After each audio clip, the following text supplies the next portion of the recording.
侄子拥有2套生殖系统，大夫建议他做手术保留1套系统。嫂子说自己喜欢女孩，非要让侄子变成女人，但是在我的建议下，侄子选择保留了男性系统。可直到侄子大学毕业后，由于找不到好工作，还娶不上老婆，嫂子便在侄子的身边吹耳旁风。都怪你小姑，要不是你小姑，想当年我就让你变成女孩了。现在女孩子多吃香啊，彩礼随随便便几10万，结婚后又不用上班赚钱，在家里当富太太多好，哪用得着你像现在这般辛苦？侄子自此恨我入骨，他把我骗上顶楼，将我一把推下，重生之后又回到了在医院发现侄子身体异常的那天。回来的这天下午，全家人在医院的诊室内看着医生给的检查报告。检查结果明确了，患者体内确实存在2套完整的生殖系统。这种情况，我们建议手术保留1套，另1套切除。从发育程度看，男性系统更成熟。医生，留女性那套是不是更好？女孩子好嫁人啊，现在彩礼都几10万呢。翠兰，让孩子自己选。你懂什么？小穗，妈是为你好。医生，您说女孩子是不是更轻松？不用买房买车，嫁得好一辈子享福。我觉得我是男的。你个孩子懂什么？小妹，你读过书有文化，你说留哪套好？又来了，上辈子我就是在这里说了那句男性系统发育完全，要尊重孩子意愿，才落得惨死的下场。这辈子我绝不开口。我听嫂子和孩子的，这是大事，我不好插嘴。你这说的什么话？全家就你最有主见，主意该你们自己拿，我只是姑姑，哪能决定孩子一辈子的事？家属请尽快决定，手术方案需要提前规划。医生，你再说得清楚点，要是做成女孩，以后是不是更好嫁人？手术费贵不贵？以后能瞒得住吧？请不要用做成这个词，这是严肃的医疗决策。如果选择保留女性系统，术后需要长期服用激素，未来如果在婚姻中隐瞒病情，可能涉及法律和道德问题。都结婚了，谁还会说这些？这位家属，我们也是从医学角度建议保留发育更完成的男性系统，这关系到孩子的身心健康和身份认同。哎呀，什么认同不认同的，我就想问哪个更划算？女孩子结婚能收彩礼，男孩得买房买车，压力多大？小穗，妈跟你说实话，你看看你爸，一辈子累死累活挣套小房子，再看看你姑，30多了还没嫁出去，天天加班又有什么用？女孩子多好，打扮漂亮点，找个有钱的，彩礼到手，什么都有。妈能害你吗？可是妈，我喜欢篮球，我在宿舍有好多好兄弟。打球能当饭吃，娶老婆要彩礼要房子，你挣得到吗？现在改还来得及，听妈的，改成女性系统，妈给你改名字叫赵熙，多好听啊！听医生的吧，孩子不愿意就算了。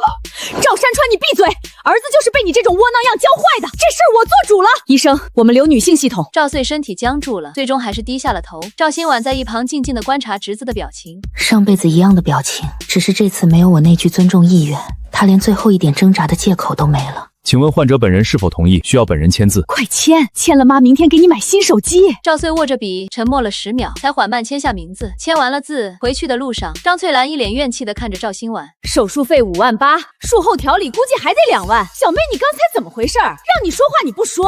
嫂子，我真觉得你说的对。女孩子本就是招商银行，哪像男孩是建商银行。现在房价这么高，穗穗哦不，西西以后能轻松点是福气。这还像句人话。你说现在彩礼是不是都30-50万啦？我同事嫁女儿，光彩礼就收了68万，还送辆车，男方家开厂的。听见没，山川，68万！西西，妈一定把你培养成千金大小姐。钱就知道钱，不要钱要什么？你儿子要是当男孩，娶媳妇得掏空咱们家底儿，现在多好，以后还能收彩礼补贴家里。对了，小妹，你认识人多，以后有合适的人家，记得给西西介绍。那是自然，西西底子好，好好培养，肯定错不了。小姑，你真的觉得这样好吗？西西，你妈最疼你，她的安排肯定是为你好。女孩子嘛，干得好不如嫁得好。上辈子我说做自己最重要，你恨我毁了你嫁入豪门的路。这辈子我说嫁得好最重要，这一次你会不会更恨我呢？回家后，还是你小姑明白事理。儿子走，妈带你去买几件女装，先适应。赵素被拉着走时，还回头看了赵新婉一眼。当晚，赵新婉独坐客厅，对着面前的笔记本电脑。手术定在下周。上辈子这时候我忙着查医学资料，劝嫂子尊重科学，劝侄子勇敢做自己。结果呢？顶楼的风真冷啊！这时赵新婉手机震动，是他妈的来电提醒。妈，新婉，你嫂子真要给小穗做那手术？好端端的男孩。妈，嫂子也是为了孩子将来轻松点。轻松？什么轻松？那是要动刀的。你当时怎么不拦着？我拦了有用吗？嫂子那个脾气你又不是不知道。再说了，万一西西后真嫁入豪门享福了，你现在拦着不是得罪人吗？可小笑他愿意吗？手术单是他自己签的字。妈，孩子都22岁了，该为自己负责了。你就这么冷血？那是你亲侄儿。妈，上回家里拆迁款的事儿，我说该按法律分，你骂我冷血。这回我不说话了，还骂我冷血，那您说我该怎么做？我就是心里难受。我懂，但路是他们自己选的。妈，我累了，先睡了。赵新婉挂断电话，打开了房产网站。上辈子攒钱想帮侄子买房，结果成了推我下楼的助力。这辈子经开区这片，明年通地铁，现在单价才8000，首付30万，我存款够，再带点信用贷。赵新婉的手机又开始震动，是嫂子发来的语音消息。小妹，你看这套裙子适不适合西西？打折才800，你说手术后要不要报个礼仪班？我听说豪门媳妇都要学这个。裙子颜色衬肤色，礼仪班该报，投资自己最重要。对，还是你有眼光，手术费还差2万，你先借我。嫂子，我刚看了套房子，定金交了，手头紧。不过西西这手术不能省，现在投资，以后彩礼翻倍收回。买房？你一个女的买什么房？算了，我去找你哥凑。又开始，上辈子我掏钱垫手术费，换来一句应该的，这辈子不掏钱，倒被说一个女的买什么房，真有意思。赵新婉没有再继续回复张翠兰的消息了，她继续浏览房源，标记了3套意向房。3天后，家里亲戚聚会，7、8个人围坐在一起。翠兰，小素啊，不，小西手术真做啊？做。下周3，我跟你们说，以后别叫小素了，叫赵西。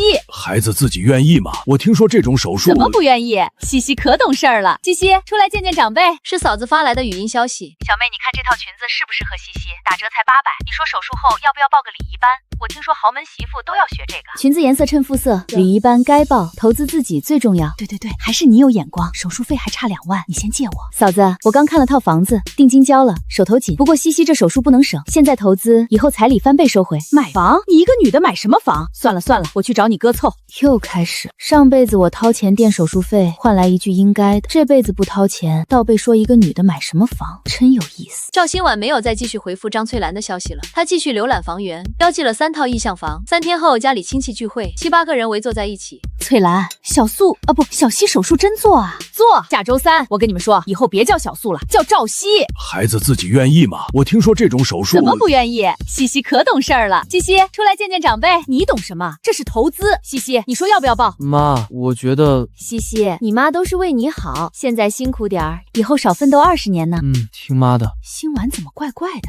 净说些捧场话。估计是上次拆迁款闹得心寒了呗。张翠兰还沉浸在她的规划中，完全没听见他们的嘀咕声。就这么定了，礼仪班、MBA、美容卡都报上。西西，妈一定把你培养成豪门阔太。哎，就是心寒。上辈子我说别给孩子太大压力，被骂站着说话不腰疼。这辈子我说全方位培养，你们就掏空家底去赌吧。这可不叫捧杀啊，这叫全力支持你的每一个决定。赵新婉抬头，正好对上侄子迷茫的眼睛。西西加油！小姑，你以前不是说要做真实的自己吗？赵素突然张口说话，整个客厅都安静下来。那是小姑不懂事，现在明白了，人活着实惠最重要。你看小姑，真实是真实了，累死累活有什么好？就是西西，别听那些虚的，实惠才是真。哦，看你自己都不坚持，凭什么指望别人替你坚持？很快就到了做手术这天，赵新婉恰巧来附近看房，顺路过来看看。怎么还没出来？3个小时了。嫂子别急，大手术都要时间。小妹，你是不会出问题吧？万一……正规3家医院，主刀是专家，能有什么问题？嫂子想开点儿，以后西西嫁得好，您就等着享福吧。对。没多会，手术灯灭，医生走出来了。手术顺利，患者麻醉还没醒，需要观察6小时。医生，以后能结婚生孩子吧？影响找对象吗？生理功能会保留，但需要长期服用维持激素。另外，患者心理建设很重要，建议术后进行心理咨询。心理啥？高兴还来不及呢。张翠兰焦急地探头去看推出来的病床，赵新婉就站在旁边看着这一切。西西，妈在这儿。上辈子这时候，我握着她的手说别怕，小姑在这儿。这辈子，嫂子，我还有事先走了，房款要办手续。走吧。哎，对了，你那房子买哪儿了？多大？经开区80平小户型。那鸟不拉屎的地方，还不如把钱借我给西西投资。是，我哪有嫂子眼光好？走了。在走廊的尽头，赵新婉停下，回头看了一眼赵穗，不，赵西，这条路是你自己签的字，这辈子我一句不劝，一句不拦。我倒要看看你们娘俩心心念念的豪门阔太路能走成什么样。这时手机震动，是中介发来消息。赵姐，另一套业主同意降价5万，今天能签吗？现在过去，全款。重生最大的好处就是让你看清，有些人不值得你多一句嘴。距离赵熙做完手术已经2年过去了。某个周末，赵家家庭聚会，7大姑8大姨的都来了。赵熙身穿粉色连衣裙，被一群人围在中间。看看我们家西西现在多漂亮，这2年光美容保养就花了小5万，值不值？是变了，不过西西怎么都不笑啊？妈，女孩子嘛，矜持点好。现在那些豪门就喜欢端庄的。听听，还是小姑有见识。对了，星晚，你在公司认识那么多老板，给我们西西介绍几个呗。我认识的都是普通上班族，最多算个中层。再说了，西西眼光高，哪看得上我们公司那月薪2、3万的？2、3万哪行？我们西西以后是要当富派派的，至少得年入100万。你少说2句。怎么了？我哪句说错了？女孩子花期短，现在不抓紧，等30了，谁要？又来了，每次都说这些。这时外面门铃响了，我去开门。刚打开门，门外站着一位快50岁左右的男人，手里还捧着礼盒。请问赵西小姐在家吗？我是林建国。林总，哎呦，您怎么来了？西西，快！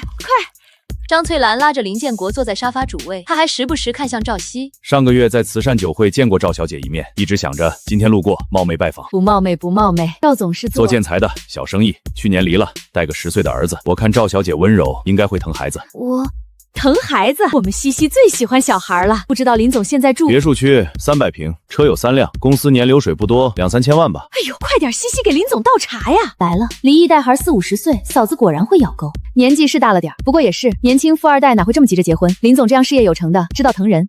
对，年纪大会疼人，听见没？二婚怎么了？孩子都现成的，你都不用受苦生孩子。妈，我还有个会，赵小姐，下周能否请你吃个饭？送走林建国后，赵新婉刚把门关上，就听见赵西在抱怨他妈。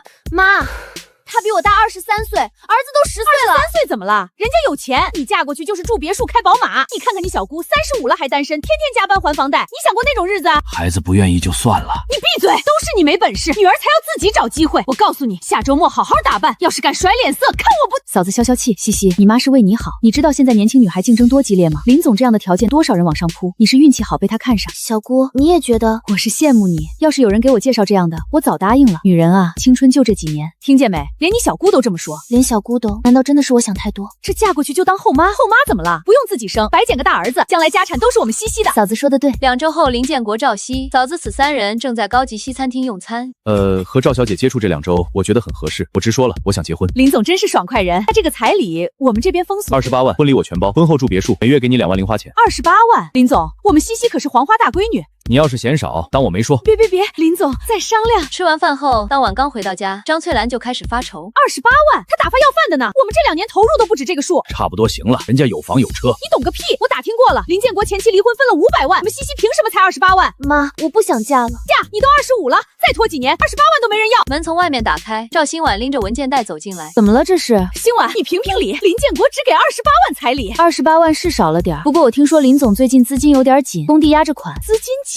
是啊，所以急着结婚冲喜吧。当然，嫂子要是觉得不合适，就再等等。西西还年轻。不过我今天遇到李阿姨，她闺女29了，相亲都要降到20万彩礼了，还没嫁出去。现在女孩子一过28，行情跌得厉害。29岁，20万。是啊，要我说，林总虽然彩礼给的少，但婚后保障好啊。别墅住着，每月2万零花，不像我，每月挣死工资，还了房贷，只剩吃饭钱。妈，要不我们再看看？看什么看？就林建国了。不过彩礼得谈。新婉，你帮嫂子去谈，你是文化人，会说话。这可不行，这是西西的终身大事，我得避嫌。再说嫂子，你谈判本事比我强多了，上次不是把买菜大妈都讲降价了吗？那倒是。翠兰，孩子不愿意就别逼了。赵山川，这个家要不是我撑着，早散了。你一个月挣4000，儿子女儿养这么大花了多少钱？现在有机会翻身，你要拖后腿？爸。嫂子，你们慢慢商量，我还有个方案要看。对了，西西，林总虽然年纪大，但年纪大的男人稳重。你看那些嫁年轻富二代的，天天防小三儿，多累。赵新婉站起身，没再多说什么，转身回来，卧室关上门。听见没？你小姑都这么说，妈是为你好。明天我就给林建国打电话，彩礼至少提到38万。也许真的是我太矫情了，小姑那么厉害的人都羡慕我。3天后，赵西约赵新婉见了一面。小姑，林建国答应35万了，下个月订婚，好事啊，恭喜！可是我昨晚梦到我还是赵穗在打球。小姑，我有时候照镜子都觉得里面的人不是我，终于开始动摇了吗？可惜已经回不去了。西西，这种话以后别说了，你现在多好啊，漂亮，有机会嫁得好，你知道多少女孩羡慕你吗？可是林建国，他昨天让我签婚前协议，说别墅是他婚前财产，还让我保证对他儿子好。婚前协议那确实有点，不过也能理解，人家家大业大。小姑，我真的要嫁吗？我才25岁。西西，小姑跟你说句掏心窝的话，女人这辈子最重要的就是嫁对人。你看我35了，天天加班到半夜，上个月体检一堆毛病，为了还房贷，连件像样的大衣都舍不得买。可是小姑，你看起来挺充实的。充实那是硬撑。上次我妈住院，我交押金的时候卡里只剩8000。你要是嫁了林总，还会为钱发愁吗？再说你现在说不嫁，你妈能同意吗？这2年为了培养你，家里积蓄都花光了，你爸身体也不好。我知道家里不容易，所以啊，听你妈的准没错，她为你规划的多好。嫁过去你就是阔太太，到时候帮衬家里，你爸你妈也能享福，这才是孝顺。孝顺，对，我要孝顺爸妈。哟，我得走了，房东约了看房。西西，记住小姑的话，干得好不如嫁得好，你别走我的老路。小姑，你要买房？租的房到期了，想换个离公司近的，不过现在房价太高，买不起哦。祝你幸福。赵新婉走出咖啡厅，瞬间收敛了笑容。第2套房的贷款终于批下来了，下周过户。1周后，赵新婉签完购房合同出来，遇到了正陪朋友看房的邻居张阿姨。小赵，真是你啊！你来这儿是？刚买了套小的，投资用。这小区现在1平都2万了，你买的多大？89平，小户型好出租，攒了好些年首付呢。你可真有眼光。听说这附近要建地铁，房价还得涨。对了，你侄子侄女赵熙是不是要嫁大老板了？是啊，嫂子给张罗的。听说男方45了，离异带孩，年纪大会疼人。西西嫁过去享福，不像我还得自己打拼。哎，也是。不过小赵啊，你也不差，都第2套房了。张翠兰一家不请自来，说是带着赵熙参观赵新婉刚买的房子，就这么点大，花了多少钱？180多万，贷款30年。30年，等还完你都退休了。我们西西嫁过去，别墅现成的，哪用受这罪？小姑，买房子很开心吧？开心，月供9000，工资1半没了。还是你妈说的对，女孩子买房干什么？嫁得好什么都有。听见没？你小姑都承认了。对了，下个月西西订婚宴你得出份子钱啊。西西以后是阔太太，你这个当小姑的不能寒酸。应该的，包多少合适？至少5000。对了，你认识人多，订婚宴得在5星酒店办，帮忙联系联系。嫂子，酒店预订都得提前交定金，我那点钱都付首付了。新婉，你这就不对了。西西一辈子就订1次婚，你这当姑姑的不出力。翠兰，新婉买房子也不容易。不容易？谁让她非要当什么女强人？买这破房子有什么用？女强人没人敢娶。是，所以我羡慕西西啊。妈，我们回去吧，我想去买条裙子订婚宴穿。对，得买名牌。走，妈带你逛商场。张翠兰和赵熙离开，赵山川落在后面慢慢的走着。新婉，西西她昨晚偷偷哭。哥，路是他们自己选的。我知道，可是算了，你照顾好自己。1小时后，赵熙在奢侈品店里试穿一条标价3万8的裙子。小姐穿这条真好看，特别显气质。3万8？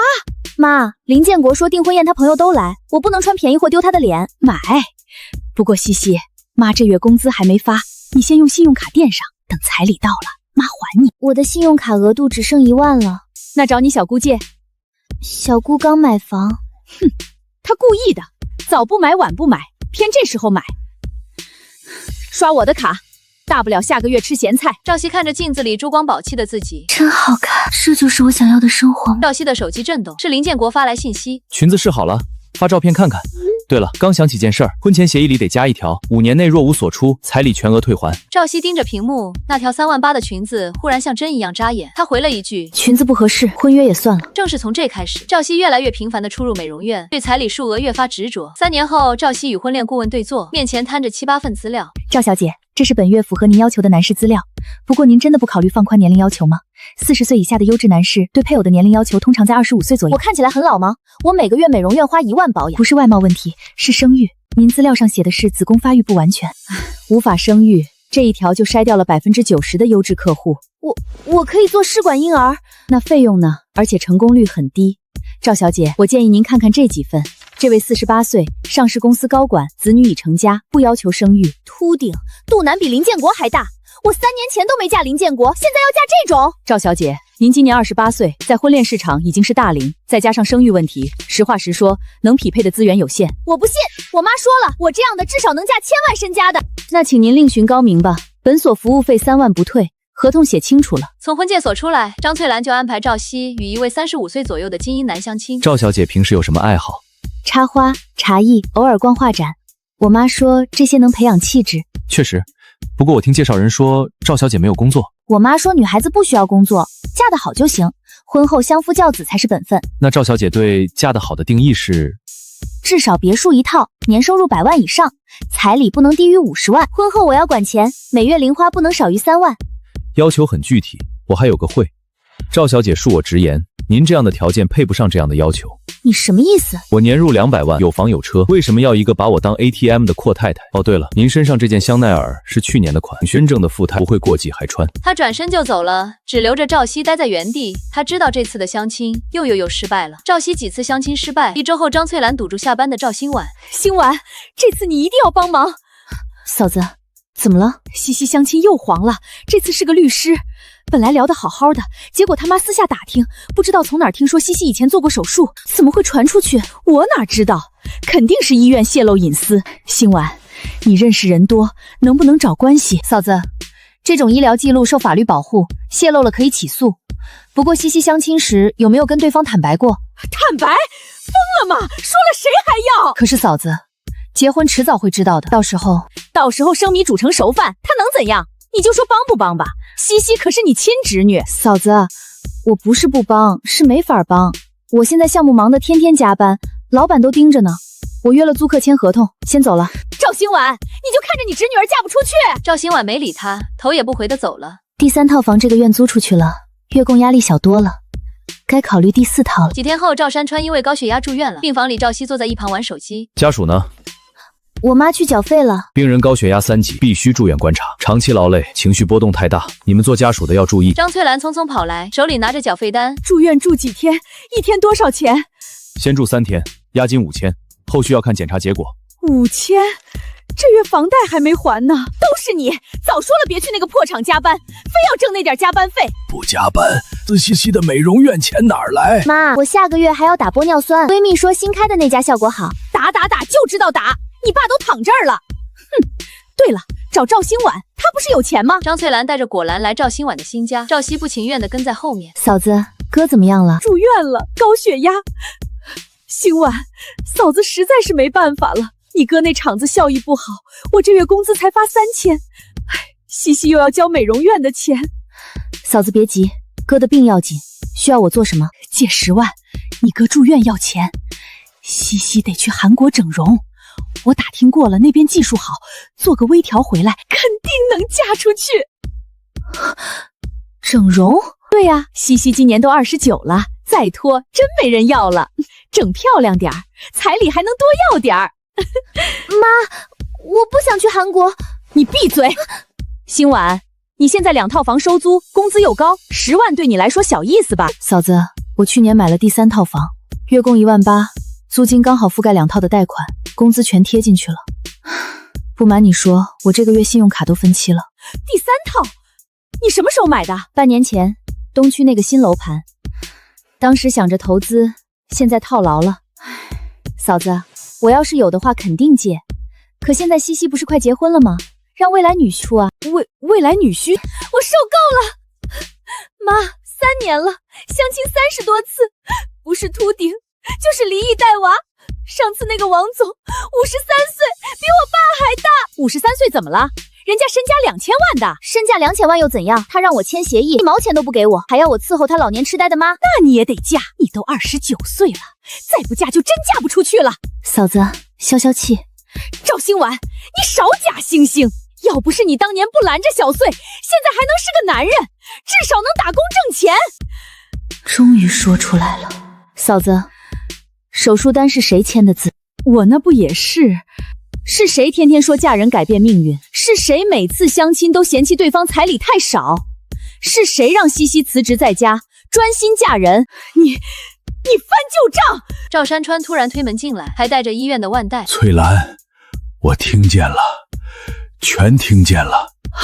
山川，你不在医院？我躺在病床上想了一晚上，这个家怎么会变成这样？好好的儿子非要弄成不男不女，现在嫁不出去，整天嫌这嫌那，家务不做，工作嫌累，你把他养成什么了？爸，你说我不男不女？赵山川，你疯了吗？我是疯了，被你们逼疯的，全是你翠兰，全是你的主意。说什么女孩是招商银行，现在呢，银行倒闭了，钱呢，彩礼呢？现在怪我，当年手术你们不都同意了吗？妈说当女孩好，你们谁拦着了？小姑不也没拦吗？是我没拦，因为那是你们的人生。我还不是为了这个家，为了你们能过上好日子。离婚吧，翠兰，我受不了了。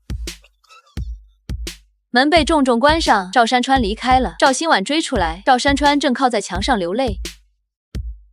哥，去我那儿住吧。不了，我回老宅。新婉，你过得好，哥就放心了。